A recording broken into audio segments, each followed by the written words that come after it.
बिस्मिल्लाहिर्रहमानिर्रहीम, अस्सलाम वालेकुम नाज़रीन। उम्मीद और दुआ करता हूं कि आप लोग जहां जहां पर होंगे खैर आफियत में होंगे। नाइन, आज के इस ब्लॉग के अंदर जरा डिस्कस करते हैं इमरान खान साहब की बहनों के रिसेंटली इंडियन मीडिया को दिए गए इंटरव्यूज और उन इंडियन मीडिया को दिए गए इंटरव्यूज को लेकर पाकिस्तान के अंदर उनके मद्दे मुकाबिल जो जमातें हैं पाकिस्तान तहरीक इंसाफ के, वो जमातें उसके ऊपर प्रोपोगेंडा क्या कर रही हैं। क्या इंडियन मीडिया को इंटरव्यूज देने चाहिए थे, ऐसी क्या जरूरत आन पड़ी, जरा उसके ऊपर भी डिटेल में बात करते हैं।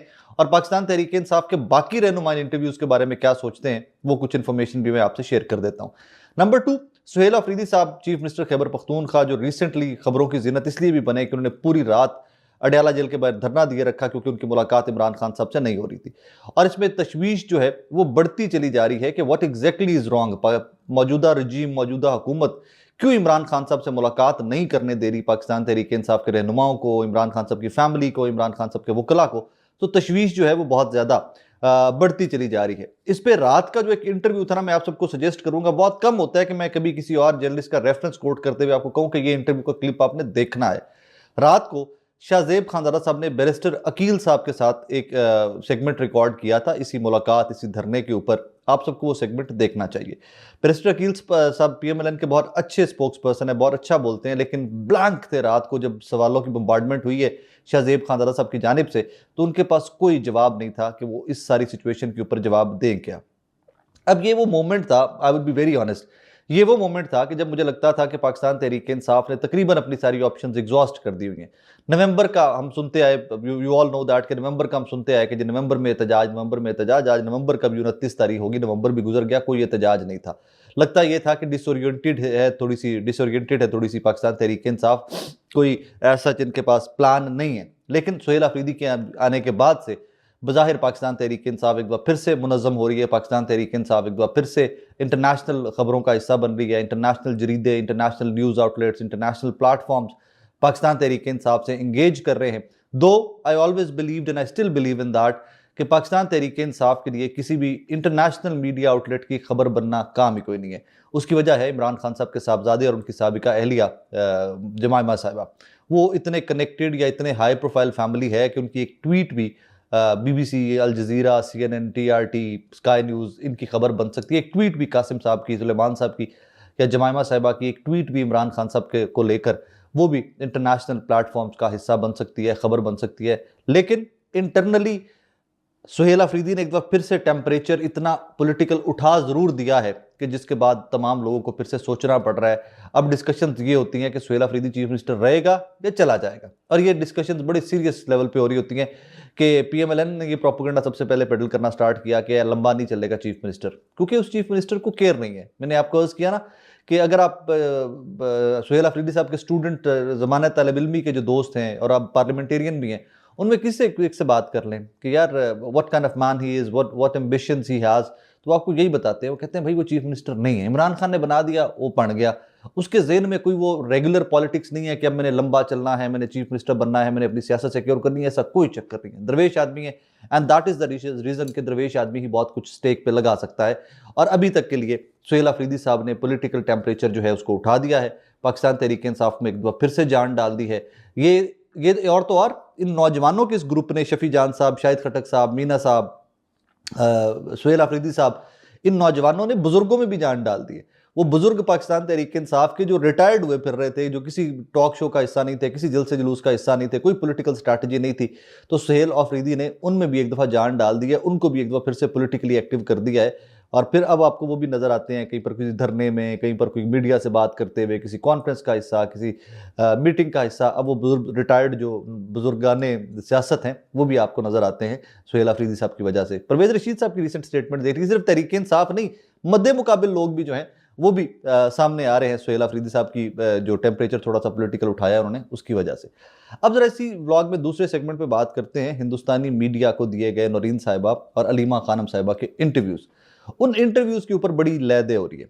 बज़ाहिर मेरी अपनी राय क्या है उसके ऊपर भी आगे चल के बात कर लेते हैं, लेकिन मैं I would be very honest, ये इमरान खान साहब की फैमिली हो जाए, इमरान खान साहब का कोई भी वोटर सपोर्टर, कोई रहनुमा उनकी सियासी जमात का हो जाए, वो हिंदुस्तानी मीडिया, बंगाली मीडिया, अफगानी मीडिया, नेपाली मीडिया, अमरीकी मीडिया, बरतानवी मीडिया, कनेडियन या ऑस्ट्रेलियन मीडिया किसी को भी इंटरव्यू देते हैं तो उसका जिम्मेदार सिर्फ एक शख्स है मेरे नज़दीक। वो एक शख्स है सुप्रिटेंडेंट जेल जो बैठा हुआ है ना यहाँ पर अडयाला में, जो हालातों वाकयात ऐसे पैदा कर रहा है कि इमरान खान साहब की फैमिली, उनकी पार्टी को कुछ पता ही नहीं है कि इमरान खान साहब किस हालत में है। वो बार बार तारिक फजल चौधरी साहब के मुंह से तो स्टेटमेंट सुनने को मिल जाती है, राना सनाउल्लाह साहब के मुंह से स्टेटमेंट मिल जाती है कि इमरान खान इज़ फाइन, लेकिन किसी बंदे ने देखा नहीं, किसी बंदे ने जाके उनकी फैमिली के बंदे, किसी वकील ने आकर बाहर नहीं बताया कि that he is fine. I am sure and I pray कि अल्लाह पाक खैरियत ही रखे, सबको हिफ्ज़ व अमान में ही रखे। तो इन सारे इंटरव्यूज़ का जिम्मेदार सिर्फ एक वो शख्स है जो कि मुलाकातें नहीं होने दे रहा और मुलाकातें बंद करके बैठा हुआ है। अब कल को वो आकर कहे जी मुझे बहुत ऊपर से हुक्म था, मुझे ये था, मुझे वो था, तो भाई जो तुम्हारी ड्यूटी थी, जो जेल मैनुअल कहता था, उसमें तुम्हारे पास ये इख्तियारात थे कि तुम ये मुलाकातें करवा सकते थे, और तुम ये मुलाकातें ना करवा के जितना बड़ा नुकसान कर रहे हो। और ये एक और चीज़, ये ना एक न्याणा गल करे स्याणा क्यास करे। हमारे ये नून लीग के सियासतदान कहते हैं जी इसलिए भी मुलाकात नहीं करवाई जा रही कि हमें पता है कि इमरान खान की फाइनल कॉल की कॉल ना दे दे, वो कहे कि जी तुम धरना दे दो, तुम इस्लामाबाद की तरफ चढ़ दौड़ो, तुम एहतजाज शुरू कर दो। तो भाइयों तुम इतने सियाने हो, जो अहले इक़्तिदार है, मौजूदा रिजीम है, जो सारी की सारी रिजीम है, इतने अहले इक़्तिदार जो हैं सियाने हैं कि ये मुलाकात ना करवा के एहतजाज करवाने लगे हैं। ये मुलाकात नहीं करवा रहे और उससे ये एक एहतजाज की फ़िज़ा जो है वो बनाते जा रहे हैं एम मुफ्त में, कि जनाब वहाँ पर तहरीक इंसाफ में इतनी तशवीश बढ़ती जा रही है, वर्कर में, वोटर सपोर्टर में। अब देखिए उनके सारे धड़े तहरीक इंसाफ के इकट्ठे हो गए, जिनमें इख्तलाफात थे भी, when it comes to Imran Khan तो वो सब के सब इकट्ठे हो जाते हैं, और वो सुहेल अफरीदी साहब के पीछे सारे इकट्ठे हो जाएंगे, आप देखेंगे, और ये इकट्ठे कर रहे हैं उनको। अब आ जाइए स्पेसिफिक इंटरव्यू के ऊपर। स्पेसिफिक इंटरव्यू एक नौरीन साहिबा का चल रहा है, जिसमें मैं बल्कि आपको थोड़ा सा वो सुनवा भी देता हूँ, और आपने उसमें ज़रा थोड़ा सा देखना ये भी है कि उसके अंदर आपको आर्टिफिशियल तो नहीं कुछ लग रहा कि कुछ पार्ट जो हैं उसके वो एडिट करके आर्टिफिशियली ऐड किए गए हैं। ये ज़रा इंटरव्यू सुनिएगा, और ये रात से इसको बहुत वायरल किया जा रहा है। इस इंटरव्यू के ऊपर बड़ी लहदे हो रही है कि जी ऑपरेशन सिंदूर पार्ट 2 का कह दिया, मोदी जी की मदद मांग ली, इंडिया की मदद मांग ली इमरान खान के लिए। जरा सुनिएगा। जगह मैं आपको बताऊं, वही चाहते हैं जो सही हो। मैं लोग कहते हैं, हमें बहुत सारे पुलिस वाले कहते हैं, वो कहते हैं कि हम खुद हम इमरान खान के साथ हैं। हम सब जगह मैं आपको बताऊं, ये रेफरेंडम है पाकिस्तान में इमरान खान के लिए, और ये इमरान खान को हाथ लगाने का सोचे भी ना, क्योंकि फिर इनके साथ जो होगा ये कभी जिंदगी में समझ ही नहीं सकेंगे। मैं यहाँ पर आपके चैनल के प्लेटफॉर्म से मोदी जी से भी गुजारिश करती हूँ कि अगर अब आप ऑपरेशन सिंदूर 2 करेंगे तो ही इमरान खान जेल से बाहर निकल सकते हैं। ये इंडिया टुडे के ऊपर नौरीन साहिबा का इंटरव्यू चल रहा है। इसका जो लास्ट पार्ट है ना, मैं दोबारा से आपको सुनवा देता हूँ। ये कि अगर अब आप ऑपरेशन सिंदूर 2 करेंगे तो ही इमरान खान जेल से बाहर निकल सकते हैं। इस सारी गुफ्तगू के एंड में एक पार्ट है, चंद जुमले हैं कि मैं मोदी जी से भी कहती हूँ कि अगर अब आप ऑपरेशन सिंदूर 2 करेंगे तो ही इमरान खान जेल से निकलेंगे। मतलब कि जी यहाँ पर परसेप्शन ये बनाने की कोशिश की गई कि इमरान खान की फैमिली ने डायरेक्टली मदद मांग ली है हिंदुस्तान के वजीर आजम से कि आप ऑपरेशन करके इमरान खान को रिहा करें। मतलब यहाँ पर भी गद्दारी के फतवे बांटे जा रहे हैं। फर्स्ट ऑफ ऑल ये स्ट्रेट अप एडिटेड वीडियो है। एंड वाला पार्ट जो है ना कि मोदी जी से भी कहूंगी कि आप ऑपरेशन सिंदूर 2 करेंगे तो इमरान खान निकलेंगे, दिस इज एडिटेड। और ये जितनी पाकिस्तान के अंदर सख्ती है एनसीसीआईए एफआईए का और इन तमाम लोगों के जितने ऑपरेशन तेज हुए हैं, बहुत अच्छी बात है कि गैर कानूनी काम करे पकड़िए, लेकिन गैर कानूनी करने वालों को पकड़िए। जो ठीक काम कर रहे हैं उनको पॉलिटिकल विक्टिमाइजेशन के लिए मत पकड़िए। यहाँ पर आप लोगों को जागना चाहिए। ये पाकिस्तान के अंदर से ट्विटर हैंडल्स हैं जो बैठकर इस वीडियो को वायरल कर रहे हैं, आपको उनको पकड़ना चाहिए कि जब शी डिड नॉट से समथिंग लाइक दैट, तो आप ये एडिटेड पार्ट का इस तरह की गुफ्तगू ऐड करके क्यों चला रहे हैं। एक नंबर 2, इन इंटरव्यूज की जरूरत क्या थी। कल शफी जान साहब ने मेरे शो के अंदर कहा कि यार 13 इंटरनेशनल मीडिया आउटलेट हैं जिन्होंने इस खबर को उठाया।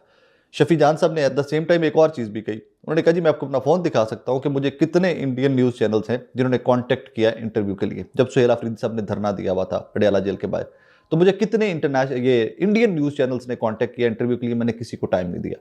मैं किसी इंडियन न्यूज़ चैनल से बात नहीं करूंगा। पाकिस्तान का इंटरनल मैटर है, हमारा मामला है, हम यहाँ पर बैठकर बात करेंगे, हम यहाँ पर सियासत करेंगे, हम इंडिया के हाथों में नहीं खेलेंगे। तो अगर एक नौजवान सूबाई वजीर खैबर पख्तूनख्वा का ये बात समझ सकता है कि इंडियन मीडिया से बात नहीं करनी, तो मुझे समझ नहीं आती नौरीन साहिबा का, अलीमा खानम साहिबा का एडवाइजर कौन है, किसने ये मशवरा दिया कि आप हिंदुस्तान के मीडिया को जाकर इंटरव्यू दीजिए। मतलब आप टेम्परेचर को वहां तक लेके जाइए कि जब आपकी चीजें पॉजिटिव जाती हैं, जब आप ट्रैक पे आने लगते हो, जब आपकी तहरीक जोर पकड़ने लगती है, जब आप पॉलिटिकली एक्टिव होने लगते हो, पॉलिटिकली जिंदा होने लगते हो, क्यों आपसे कोई एक ऐसा बंदा है आपकी सफ़ों के अंदर जो आपसे ऐसे ब्लंडर करवा देता है कि जो आपकी मेन तहरीक से लोगों का फोकस हटके प्रोपेगेंडा के ऊपर चला जाता है। और इसके ऊपर फोकस जाता है। हिंदुस्तानी मीडिया कभी इमरान खान का सगा या पाकिस्तान का सगा या पाकिस्तान के किसी भी एक शख्स का सगा नहीं हो सकता। वो हिंदुस्तान है। वो हर उस चीज को उठाएंगे, वो हर उस नेगेटिव पहलू को उठाएंगे कि जो सिर्फ पाकिस्तान को नुकसान पहुंचा सके। मेरा मुद्दा यहां पर यह है कि मैं हमेशा से कहा करता हूं आइन और कानून की पासदारी, सिविलियन बालादस्ती, आपके और मेरे राइट्स। मैं एट द सेम टाइम ये भी कहता हूं कि मुझे कभी अपने राइट्स के लिए किसी दुश्मन की मदद नहीं चाहिए, क्योंकि मेरे राइट्स का तहफ्फुज़ करते करते वो बाकी सबके राइट्स के ऊपर हिट कर जाएगा। That is exactly what is happening here now. Imran Khan साहब की रिहाई की आप बात कर रही हैं, ठीक है, इंटरनेशनल फोरम्स पे आपने मारियो को भी कल इंटरव्यू दिया, अलीमा खानम साहबा ने, आप कीजिए, आपका हक है। बीबीसी, CNN, पूरी दुनिया के पड़े हुए थे प्लेटफॉर्म्स। लेकिन जब आप इंडियन मीडिया को इंटरव्यू देती हैं तो स्ट्रेट अवे ये देख लीजिए कि इंडियन मीडिया आप किस लाइन लेंथ के ऊपर प्ले कर रहा है। एट द सेम टाइम आपने एक और चीज याद रखनी है कि माजी के अंदर बिलावल भुट्टो जरदारी साहब हो जाए, अभी रिसेंटली बिलावल भुट्टो जरदारी साहब ने इंटरव्यूज दिए इंडियन मीडिया को, अल्लाह गरीक रहमत करे, जनरल परवेज मुशर्रफ साहब डिक्टेटर होते हुए, फौज का जर्नैल होते हुए, इंडियन मीडिया से उनका इंटरेक्शन बहुत ज्यादा था और बड़ा कमाल का इंटरेक्शन करते थे, because he was very confident man और वो बहुत शार्प आदमी थे। तो इंडिया के सरजमीन के ऊपर बैठकर भी उनके बहुत ज्यादा इंटरेक्शन है इंडियन मीडिया से। इंडियन मीडिया से इंटरेक्शन के ऊपर प्रॉब्लम शायद नहीं है, जिस एंगलिंग पे इंटरनेशनल मीडिया या हिंदुस्तानी मीडिया आपको लेकर जाता है, आपको ड्राइव करता है, आप उस पर चले जाते हैं तो फिर प्रॉब्लम है। अब जहां पर ये लाइन ऐड कर दी गई है ना, this is very very dangerous. और आई एम वेरी थैंकफुल कि हम पाकिस्तानी इतने सोबर हो चुके हैं, हम इतने पॉलिटिकली अवेयर हैं कि 26 नवंबर की जो कैंपेन अफगान ट्विटर हैंडल्स और इंडिया ने चलाई, पाकिस्तान के किसी बंदे ने उसके ऊपर कान नहीं धरा। ये इमरान खान को कत्ल कर दिया गया वाली कैंपेन जो है, ये 26 नवंबर को स्टार्ट की गई थी। कुछ अफगान ट्विटर हैंडल्स थे और इंडियन मीडिया ने उसको उठाया। आई एम श्योर कि वो अफगान ट्विटर हैंडल्स भी नहीं थे, वो भी अक्रॉस द बॉर्डर हिंदुस्तान से ऑपरेट हो रहे थे। वहाँ से उन्होंने पहले वो ट्वीट्स की, फिर उसके बाद इंडियन मीडिया ने उन खबरों को उठाया, फिर उसको ऊपर हवा बनाने की कोशिश की गई कि पाकिस्तान के इंटरनल हालात हम ख़राब कर दें, क्योंकि 26 नवंबर को मुकम्मल हुए भी, सानिया डी चौक को मुकम्मल हुए भी 1 साल 26 नवंबर को हुआ था। So this is how it is and let's see how everything goes, क्योंकि कमिंग वीक जो है वो बताया जा रहा है कि बड़ा इस्लामाबाद में सर्दी भी बहुत ज़्यादा होगी, बहुत ज़्यादा सर्दी होगी, लेकिन at the same time political heat भी बहुत ज़्यादा होगी। अपना बहुत सारा ख्याल रखिएगा नाज़रीन, दुआ में याद रखिएगा। अल्लाह हाफिज़।